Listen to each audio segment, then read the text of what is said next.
ഇതിനിടയിൽ ഇന്നലെ ട്രംപ് പറഞ്ഞ ഒരു പ്രധാനപ്പെട്ട കാര്യം ഇറാനിലെ ഭരണകൂടം തകർച്ചയിലാണ് എന്നാണ്. ഇപ്പോൾ അത് സ്ഥിരീകരിക്കുന്ന തരത്തിലുള്ള വിവിധ വിവരങ്ങൾ പുറത്തു വരുന്നുണ്ട്.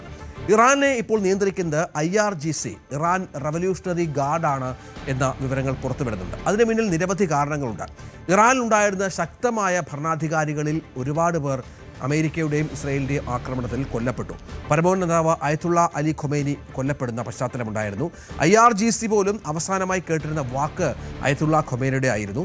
അതേ തരത്തിൽ വരും എന്ന് കരുതിയിരുന്ന ആളാണ് മൊജ്തബ ഖൊമേനി. പക്ഷേ മൊജ്തബ അതിഗുരുതരമായ പരിക്കേറ്റ് ചികിത്സയിലാണ്. തീരുമാനങ്ങൾ എടുക്കാൻ മൊജ്തബയ്ക്ക് സാധിക്കാത്ത പശ്ചാത്തലം അവിടെയുണ്ട് എന്നുള്ള വ്യക്തത ഇപ്പോൾ പുറത്തു വരുന്നുണ്ട്. മൊജ്തബ ഓൺലൈനായി ചില യോഗങ്ങളിൽ മാത്രം പങ്കെടുക്കുന്നുണ്ട്, പക്ഷെ നേരിട്ട് പ്രത്യക്ഷപ്പെടാൻ തയ്യാറാകുന്നില്ല.